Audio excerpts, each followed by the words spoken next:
it isn't clear that there is a men's movement at all. Someone I remember, one of the first ones I did in Los Angeles, someone said, let's start a men's bookstore called the Whole Men's Bookstore. And I said, well, let's call it the Worried Man's Bookstore. So it's possible that there isn't a men's movement, only a group of worried men. Groups of worried men in various parts of the country. I don't refer to it as a men's movement. That's that kind of tendency towards making monolithic things of everything that happens.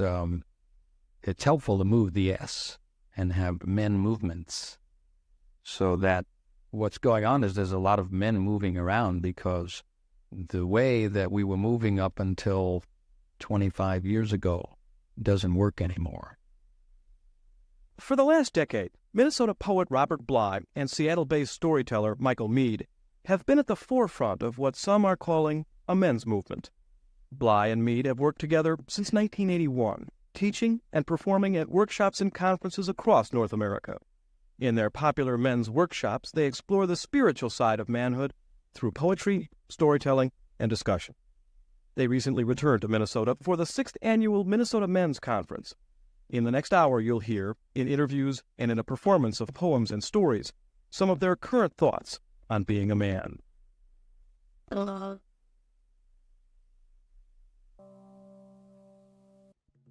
This is a poem called Finding the Father. My friend, this body offers to carry us for nothing, as the ocean carries logs.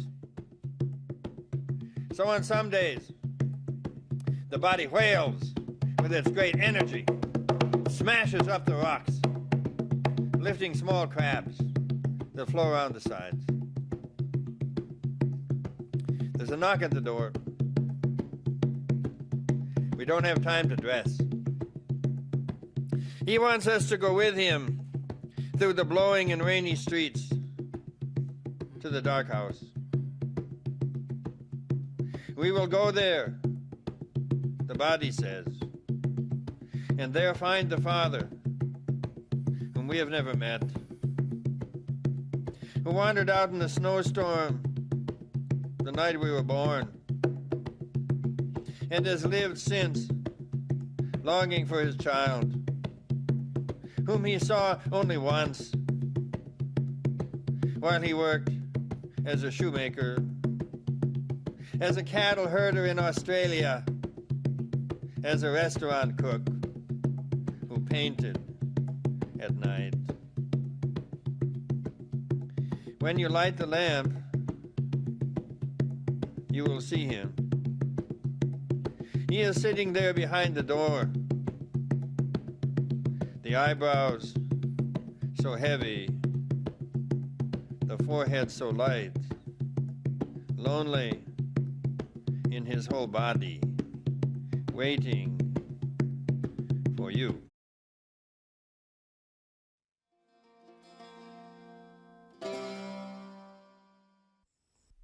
The main thing that I feel strongly is that we have a situation with men now, for the first time in 5,000 years or something, we have the men leaving the house to go to work. So they're not with the sons. Primary problem is this increasing remoteness between the father and the son. Industrial Revolution's only 140 years old. And there's a great man in Germany, Alexander Mitscherlich, who wrote the book called Society Without the Father. And he doesn't fool around. He's saying, it isn't that we have a weak father. It's not that we got a remote father. We don't have a father. The society doesn't. And I began to do this kind of work when, my daughters were older than my sons. And raising my daughters seemed to me a joy. But when the sons came along, it was perfectly clear that this is a problem. And I think most men feel that, because if they've had problems with their father, then they know that their father had problems with their father. Something is coming down the male line here, and you better know what it is if you're going to pass it on. Is that clear? That's where I was. And I realized I didn't know what I wanted to pass on. Am I going to pass on everything I got from my father? Are you kidding? If not, what? And what is eccentric and what isn't eccentric? So therefore, the good way to learn something is to start to teach it. What happens when the father leaves the house? Well, one thing that happens is I'm just trying to phrase this in the book. It works like this. In the ancient times, up until 200 years ago or so, when you worked with your father, mostly night and day, whether you were in a craft culture, a hunting culture, agricultural culture, your father fed you something on the cellular level. By being a foot or two from him, you received something from him. It wasn't a change in your mind. I don't think so. I think it was a feeding at a cellular level that you received. Another way you can put it is that you got, by being near your father, you got your body retuned to the masculine frequency. Now, the masculine frequency and the female frequency are very different. You were tuned to the female frequency in the womb and for several years afterwards. And if you didn't tune well, you died. So all of us here knew how to tune to that frequency, and we could hear our mother's voice with the most incredible accuracy, probably in the womb and afterwards, knowing what is going on there. That's a wonderful tuning. It's a wonderful tuning. But somewhere along in that, the bodies need to be retuned to the frequency that comes from an adult masculine body. And a lot of young men in this country are living with no adult male in the house. And I remember the police chief of Detroit said the young males that I arrest not only do not know a responsible male, they've never met one.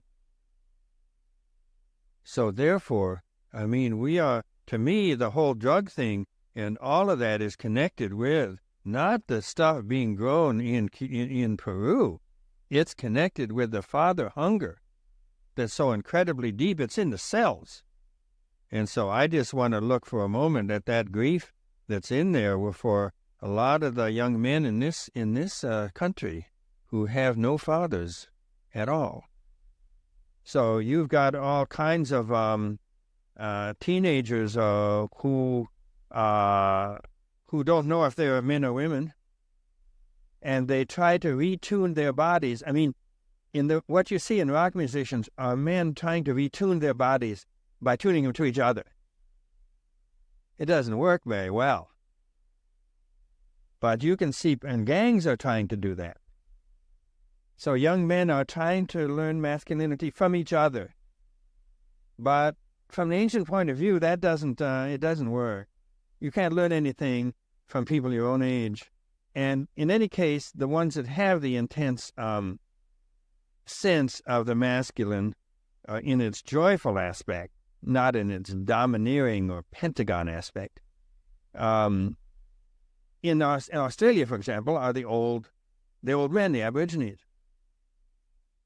And they spend something like 67% of their time, the traditional old men, in working with mythological material, which is primarily with the boys. So the boys are suffering from a starvation then. You can call it father energy or you can call it older man energy. Either way, there's a father hunger. There's an old man hunger. That's tremendous.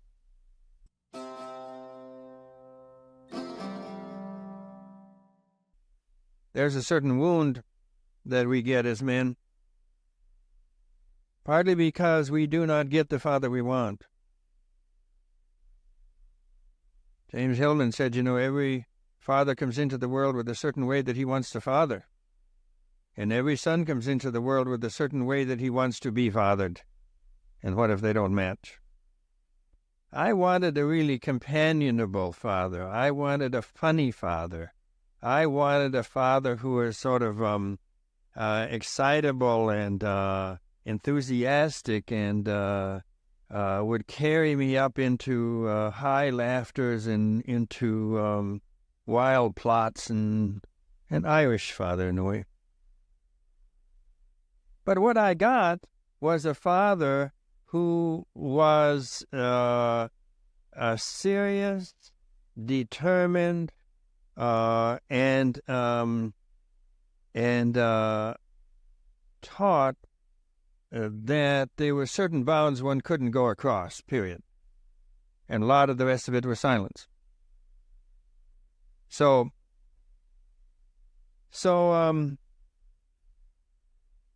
I began to try to do, because our disappointment is so big when we don't get the father we want, that I simply never mentioned him in poems at all. I didn't even want to go into that disappointment. Does that make any sense to you? Finally, he gets to be 80 years old. He's in an old people's home, and I decided I must go into it now, or it's never going to happen. So I used to write a poem whenever I'd go to see him in the old people's home. And I'll read you a poem that, it's about the third poem I guess I wrote for him. He was 86 then. And James Hillman had also mentioned that sometimes we receive a fathering from our father that we didn't want and that we haven't noticed yet and we haven't thanked him for. We may have received something from our fathers that we haven't even noticed that he gave yet, because it was in some area different than where we were looking. That is a wonderful remark, and I had it in my mind when I wrote this poem. It's called Remembering an Old Conversation. Happened I went to see him in the old people's home in Madison, Minnesota, and then he was taken to the hospital, and he was in the same room in the hospital in which I had visited him when he was drying out 35 years before that. It was the same room. Remembering an old conversation. You are 86 and suddenly fall asleep. Have you been with old people? They're gone. You are 86 and suddenly fall asleep. Would you have been proud of me if I had lived more like you? In this same room, you drying out 35 years ago, you said to me, "Are you happy?" Happiness is not one of the aims I have for my life. That's what I said. I was 27. You were alarmed. I was afraid, bluffing, isolated as you. You have arrived now nearly at the last station. Shall I say you misspent your life? You stood vibrating on a threshing machine, pulleys, choppers, shakers below you, and you kept your balance mostly. I carried 4 children up from the earth and felt their love. And there was a woman on the earth who had a message for me, and it arrived. And the rest is what you would expect. Is it so with you? You who are listening. Now for the first time I can see your skull below your forehead, below your closed grape-like eyes. The modest, luminous thing has happened. What did we expect? What did we expect? So, it ends there. There's another poem in which I say at the end how fierce he was in fighting through his life in the Depression and all of that. And then I end it with saying, through this old warrior in you, you overlive, overwhelm, survive, get on top. You gave me this, and I do not refuse it. It is in me.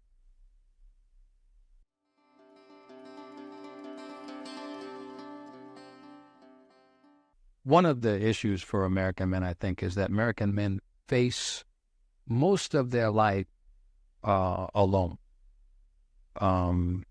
There's this separation, often from the family of origins. There's often large gaps between a father, for instance, and his children. The loss of the fraternities, working fraternities and ritual fraternities, and the loss of male societies puts individual men in the workplace, going and coming from work and working often in a emotionally isolated way or style.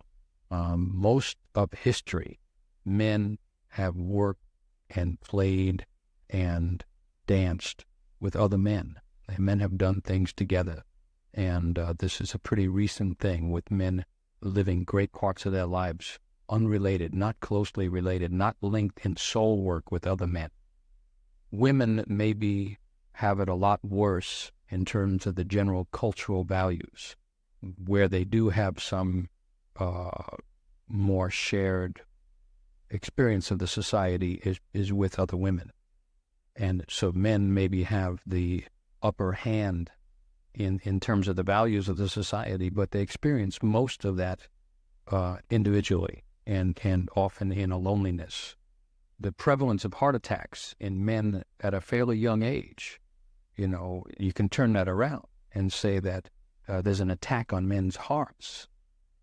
Something has happened in the growing of men in this culture that causes their hearts to be attacked at a young age. And that has to do with this isolation. The undeveloped heart, the unbonded heart, the lonely heart is the one that gets attacked.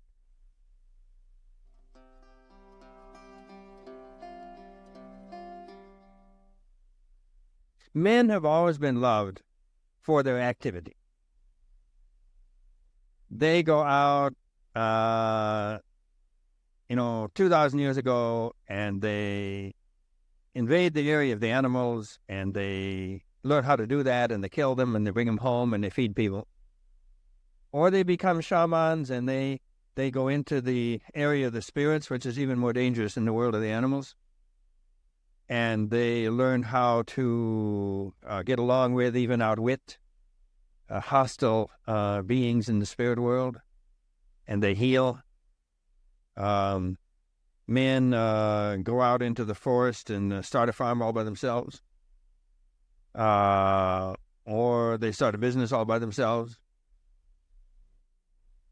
That fantastic activity is what they've always been loved for. I think both by women and by their children, and by each other. But what is asked for now are passive men. Oftentimes, in the corporation, they do not want an active man. They want a passive one who agrees to wear exactly the same suit as everyone else, and he agrees not to say anything if they're poisoning the water that his children are drinking. Many,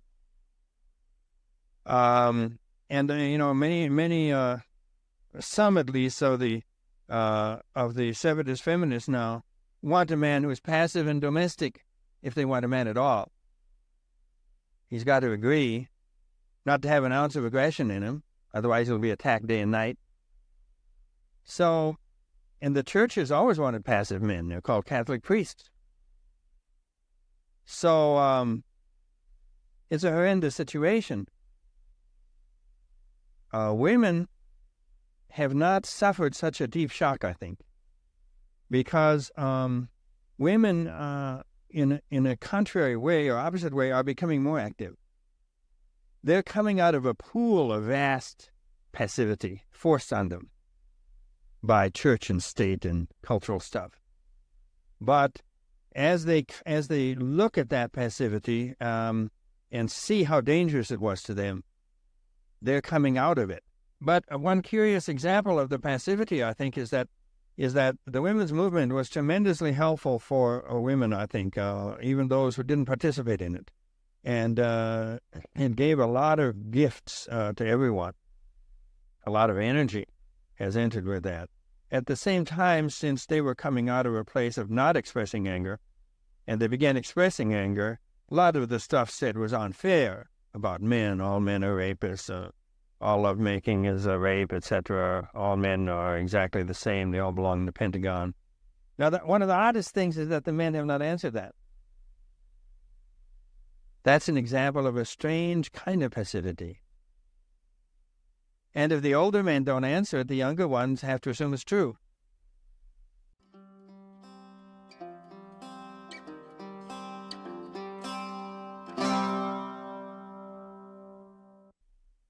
warrior originally was related to the dancer and the person who does complicated fencing.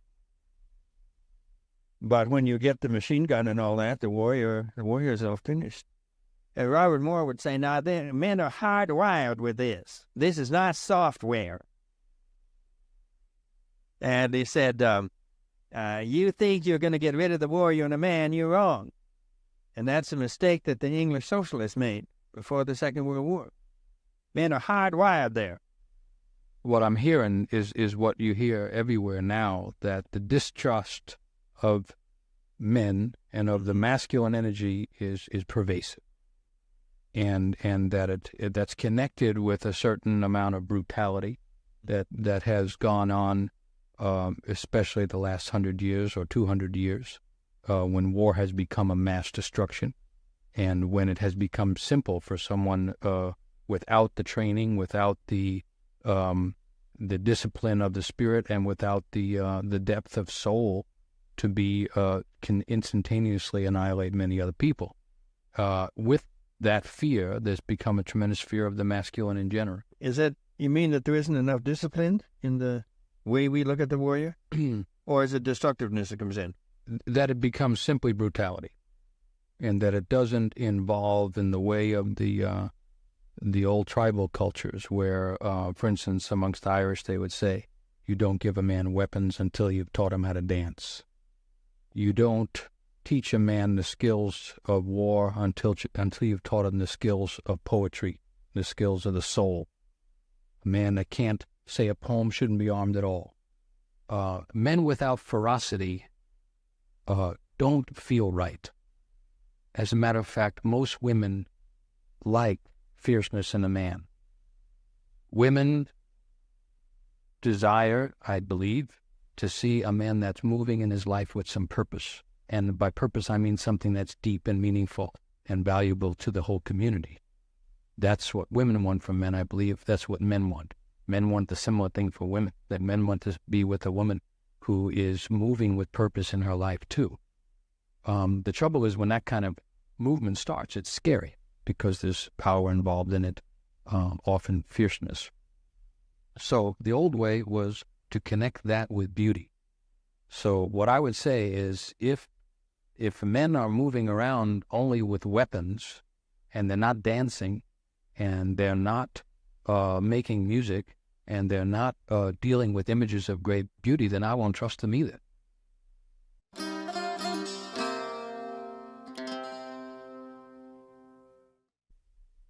In the workshop, you have an opportunity to hear the ancient men's mythology. It's very strange thinking about it. It's as if men need mythology. I think more than women. There's something in men's imagination that's extremely flamboyant. It fires up or like kindling. And looking at your neighbors and your family is not sufficient to kindle that. So in Turkey to this day, for example, storytellers will come in with a funny-looking little instrument, and there'll be 100 men sitting in there with their mouths open. This will go on 4 or 5 hours. They've all heard the story before. So what? So the image then of certain wild, reckless, shall we say, active men, not only active in doing the story, but it's about active men. And a lot of grief in those stories. And something that can't be really overlooked the more you experience it. You're experiencing the same stories your ancestors experienced. When Michael, who's Irish American, starts to do this, it's obvious he's in connection with Irishmen 1,000 years ago, 2,000, 10,000 years ago. And so that resonance there inside the male line begins to develop. And you lose some of the grief around your father because he's only one of enormous numbers. If you watch the word mythology, words have histories. And at one point, myth meant truth or true knowledge, mythologist, the the logos, the logic of truth, would be something like the word, what it meant a long time ago. Myth now, in common usage now, means a falsity. So the word has gone all the way from meaning truth to meaning what's false. People say, oh, that's just a myth. And so that's what's happened to mythology. And especially over the last, say 700 years, there has been a collapse of the mythological perception of the world. You could say there is no longer a shared perception of a mythos. In other words, there is not a spiritual, psyche-bound, shared way of viewing the world. And when that happens, a whole series of bonds amongst people break. With the loss of a shared mythology, you lose shared ritual. When shared rituals are lost, unfortunately, what happens is people are no longer bonded to each other. One of the old descriptions of mythology is the glue of the world. It's the imagistic glue that holds the world together. And when it's no longer a shared experience, then people become more separate from each other.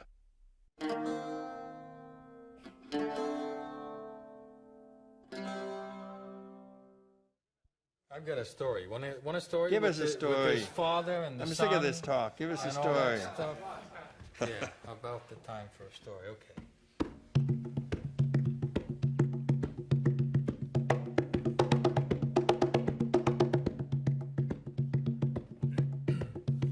It's an African story from the Lupe people.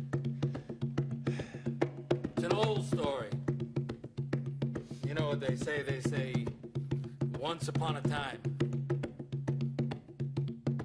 Nobody knows what that means. Upon a time. But it has something to do with once, before time was digital.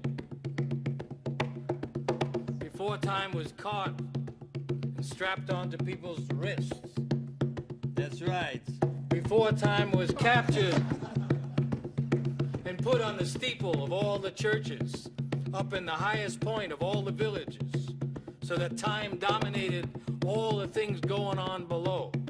Before time was singular, when there was a masculine time and a feminine time and a pregnant woman's time and an old man's time and the time for a little boy to walk around looking at the ocean, when time was a thing that you felt inside yourself and didn't have to keep checking the radio for. Once, in that time, there was a father and he had a son. And the father said to the son, listen, if you should ever lay down next to a maiden, when you do that, if you do that, you will die. And so the father had that son raised in the bush, kept away from people, raised there by himself. And it went on that way until the boy was growing into a youth. And one day, a maiden came to that area of the bush, and she saw that youth, and she said, you know, this is lonely, you living here like this. I think I should come and visit you every day.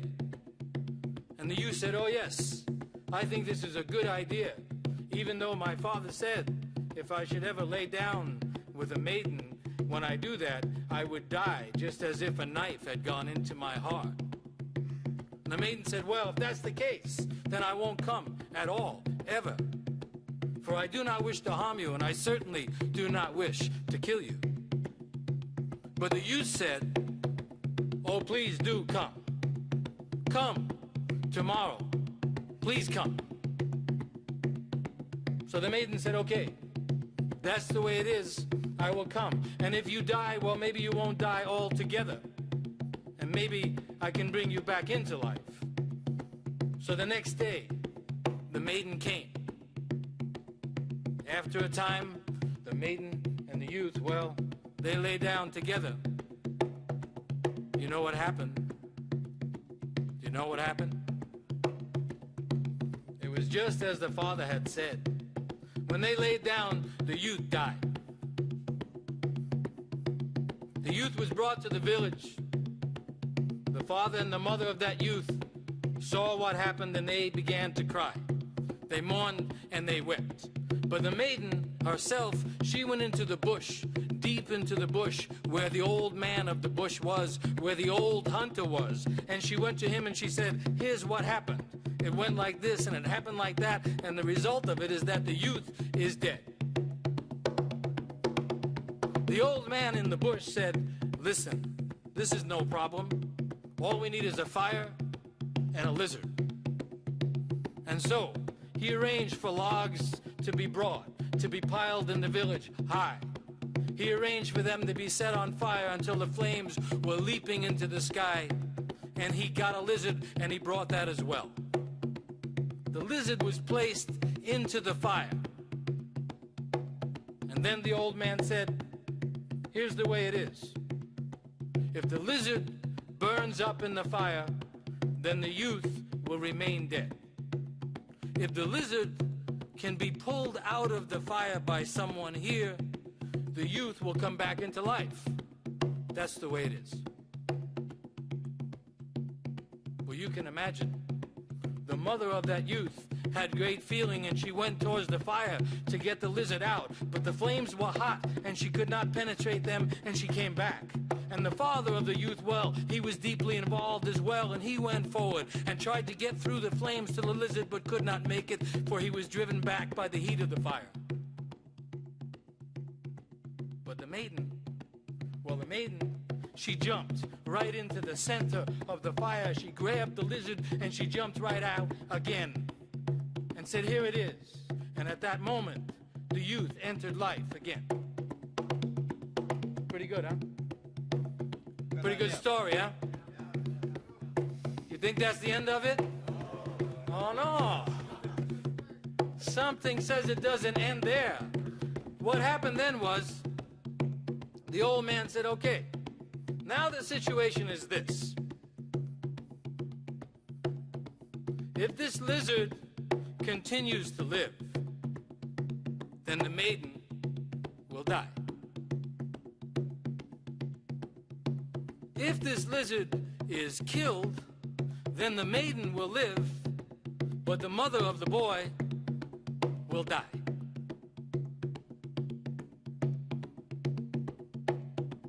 And the question is, what would you do?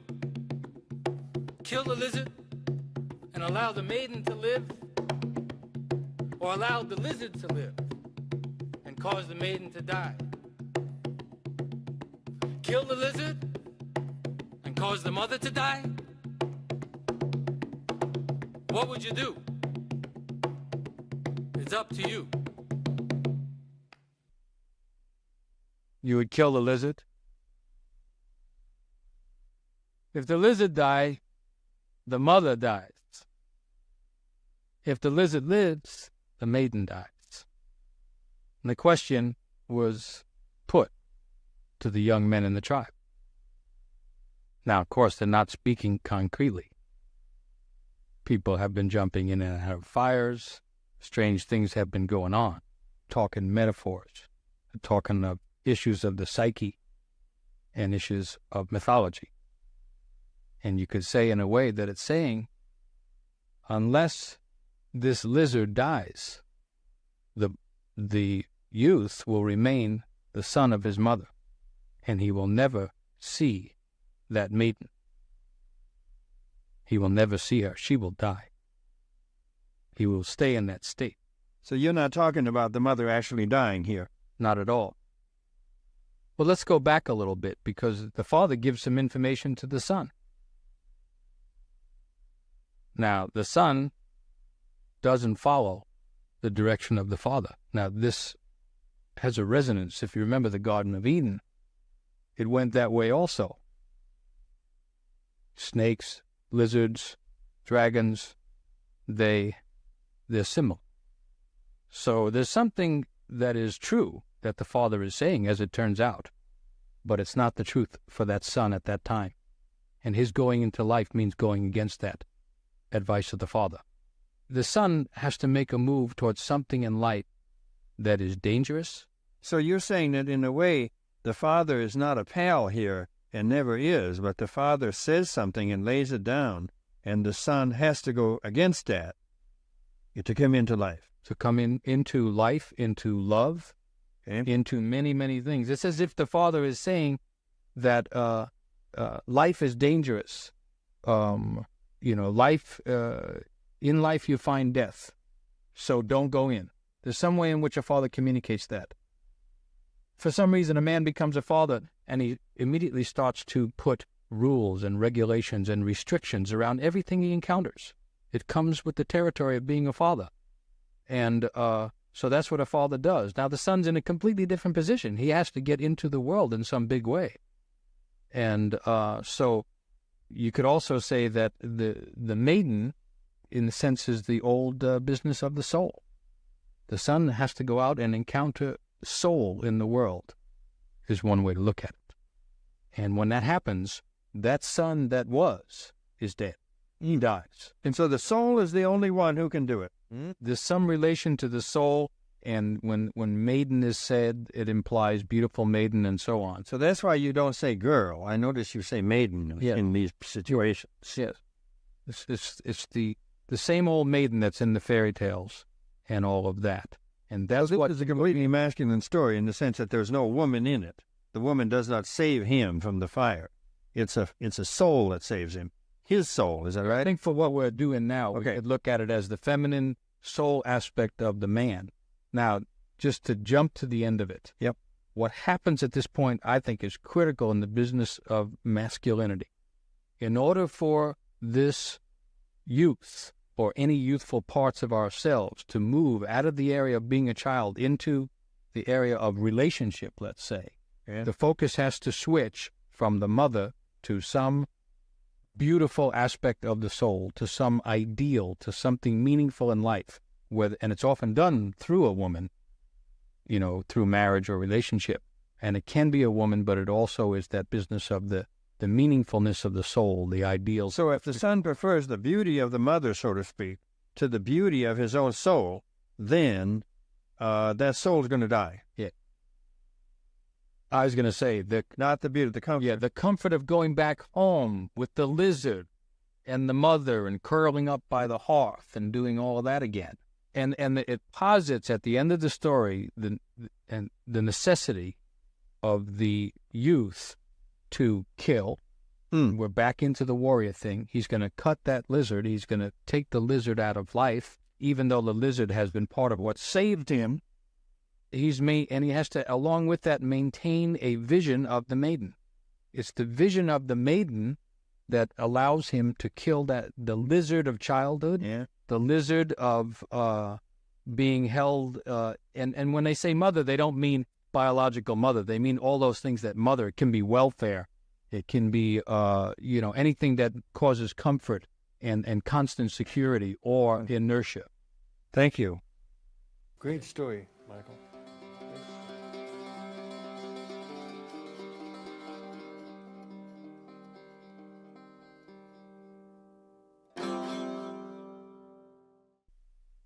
They used to say, men are not grown, they're made.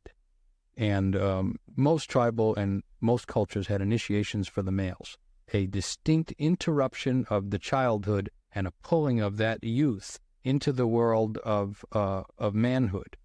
And one of the reasons for it is a certain psychic inertia that builds up as the youth is approaching the next stage, let's say somewhere in adolescence. Besides the growth of the body, there is an inertia developing in the psyche that resists that next stage. And it was the job of the older men to come in and pull that youth as if through a ring into the next stage of life. In the tribal cultures, the youth would be matched with the older men that have that same style of life, that same sense of life. The old men would see the youth coming along, and they would say, oh, look at him now. He has that way of putting his face into the wind, the way the warrior does when he's walking the border of the territory. Look at him. He has that way of following the movement of the bird, that kind of thing. And I think what happens now is the boy is looking at the father to carry the entire adult masculine world, and no father can do it or ever has done it. And as they used to say, that the grandfather and the grandson have something in common. That is a common enemy, the father. See, the father is in this terrible position. He never could satisfy his own father's expectations of him, and somehow he can't manage to give his son what he wants either. And then the grandson can reach around and somehow see the grandfather, see the grandness of the grandfather, and the grandfather can look down and see the potential and the beauty of that grandson, and so the nurturing goes that way. And then the word grandfather was not a biological word exactly. Yeah. It meant the old father. Did I tell you what happened at Moose Lake this year? I gave a Valentine's Day poetry reading in the fairy story, and I did Rapunzel. And I asked the people in the audience, how old were you when your golden hair was cut off? And everybody understood that. And then later, at a little party at my house, a young man came up and he said, I didn't want to say because I was shy, but I was 15. And he said, I had long golden hair. And my family said I had to cut it off. And I said, no. And I said, what happened? He said, they cut it off. They cut it off, all right. And he said, I was there weeping and beating my fists on the floor. And my grandfather came in. And he saw immediately what had happened. They lived in Long Island. And he said, you know what he did? I said, no, what did he do? He took me out to the ocean. And he said, you see this ocean? This is yours. Whether you have long hair or short hair, this ocean is going to be here for you. And he said, I was right. I went away. He was right. I went away about 4 years. I came back. Whoa. It was really there. He'd given it to me. That's unbelievable grandfather stuff, isn't it? Yeah. That's something the father could not do. Couldn't do it. Fathers are haircutters, man. How did he keep it?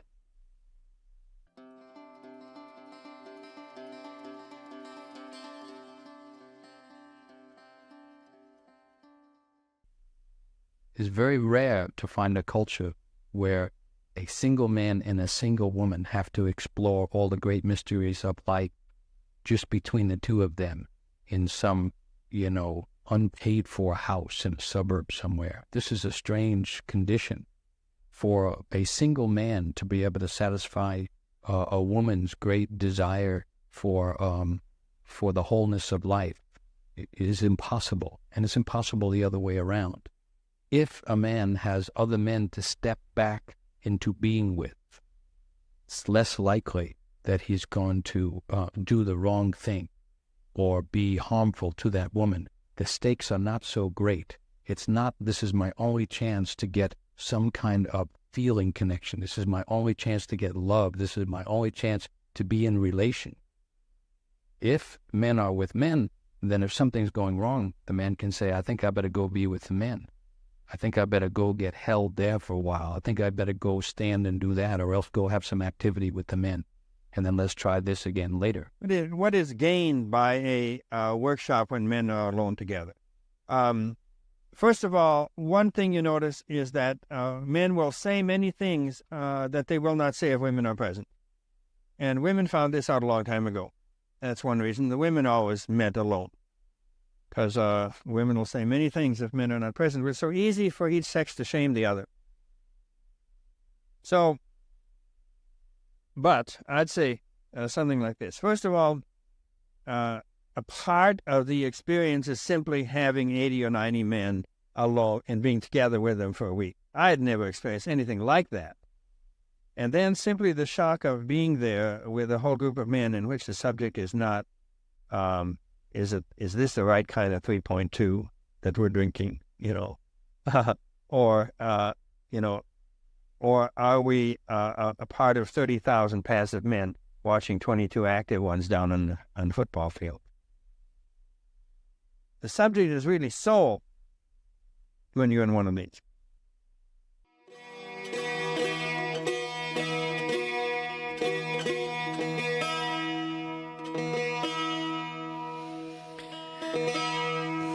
Michael has asked me to do this poem by Antonio Machado.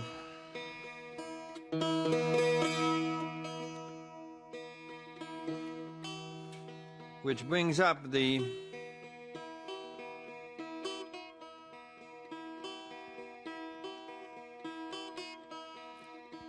thing that's often mentioned in ancient life, the connection that men have with grief.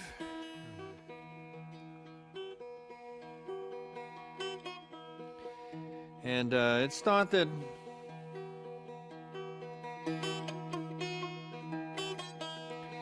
men have connections with grief because of the relationships with their fathers and with their mothers and with the world, and simply the grief of having to leave your house at a certain age. And then it's thought that there's a grief that men have taken into themselves from the thousands of years in which they were hunters, in which we feel the grief that's actually in nature itself. The Latins had the phrase, lacrimae rerum, the tears of things. And there are woods that have so much grief in them you almost begin to weep when you're in them. And then we would have felt that and also taken in the grief of all the animals that we lived with and died with. But over and above all that, there's said to be a grief in men that has no cause. It's simply there. And it's a part of the whole male being. And ordinarily, we don't receive permission to be in that grief. In fact, early on, many of us were appointed to be the cheerful ones in the household. And you know, boys are not allowed to feel pain. You're supposed to have a stiff upper lip. Well, pain and grief are close enough to each other, so that if you repress one, you probably repress the other. Well, Antonio Machado was a great poet, Spanish poet, and here's a poem of his that I love a lot.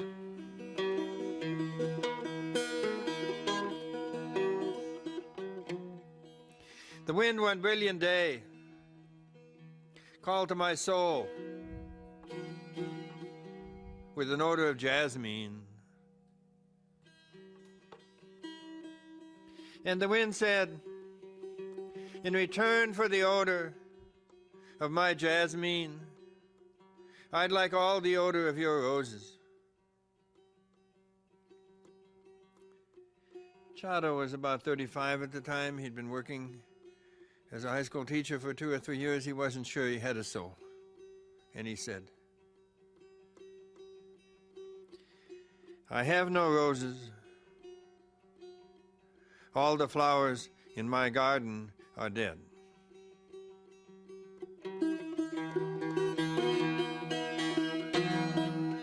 And then the wind said, well, then I'll take the yellow leaves, and I'll take the withered petals.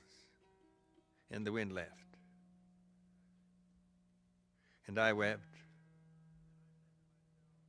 And I said to myself, what have you done with the garden that was entrusted to you?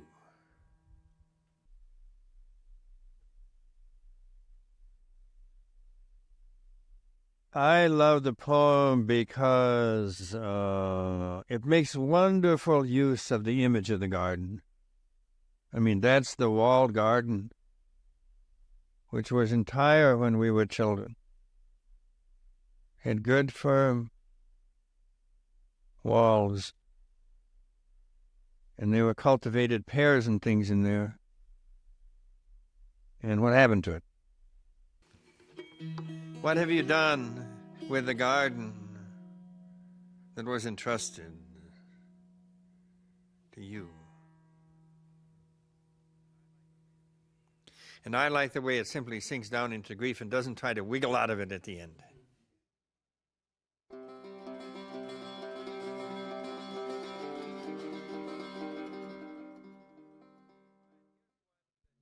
All right, here's one that Yeats wrote maybe around 55 or 60.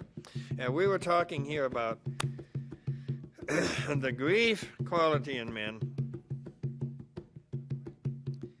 and the blessing quality. What we really wanted from our fathers in a certain sense was a blessing. That's what we still want from old gurus and everything.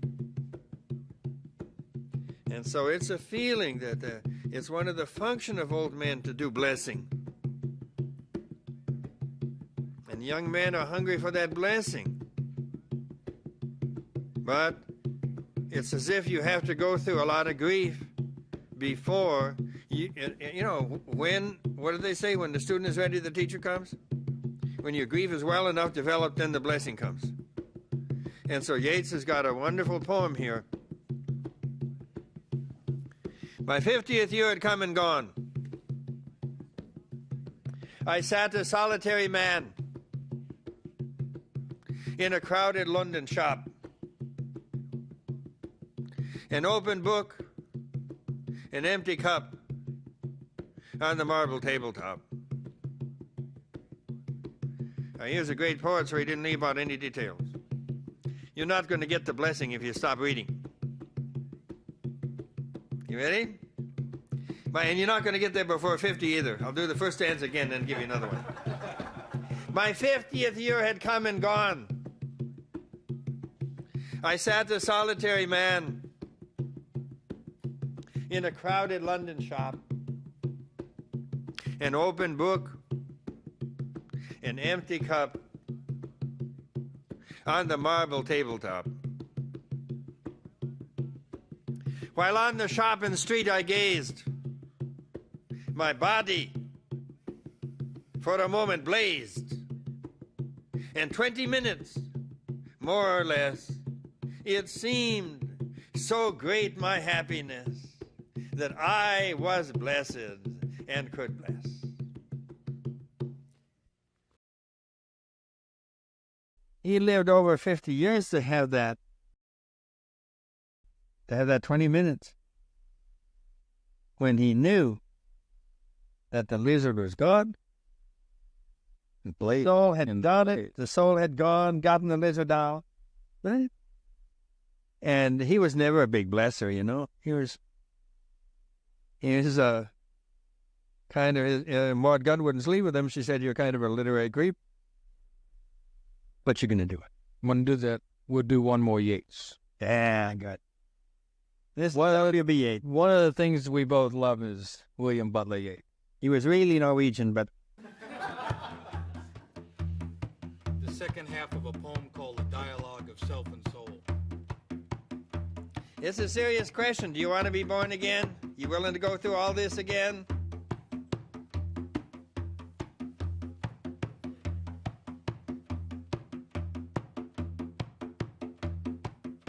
A living man is blind and drinks his drop.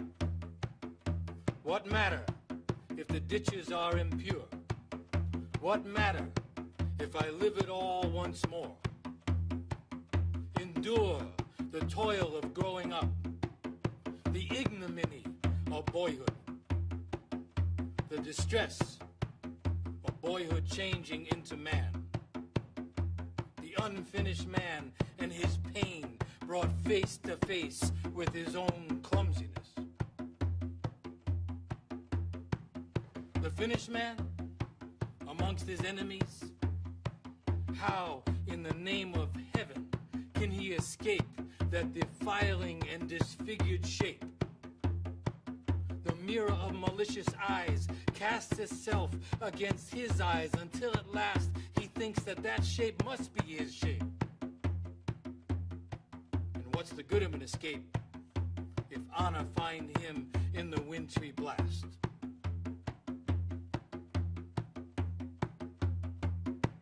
I am content to live it all again, and yet again, if it be life to pitch into the frog spawn of a blind man's ditch, a blind man battering blind men, or into that most fecund ditch of all, the folly that a man does or must suffer if he woos a proud woman, not kindred of his soul.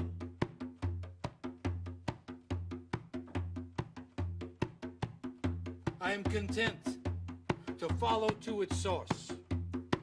Every event, in action or in thought, measure the lot. Forgive myself the lot.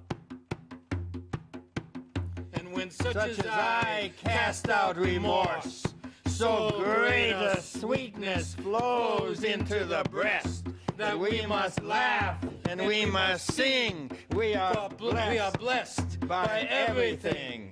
Everything we look upon is blessed. Do the last 4 lines again. You want? You Such mentioned as I? Yeah, the lizard of remorse. Go on, give it Lizard to of us. remorse, yeah. When such as I cast out remorse, so great a sweetness fills the breast that we must laugh and we must sing. For we are blessed by everything, and everything we look upon is blessed. That's it for the lizard of remorse. Thank you, Michael. Thank you, Robert. Thank you all for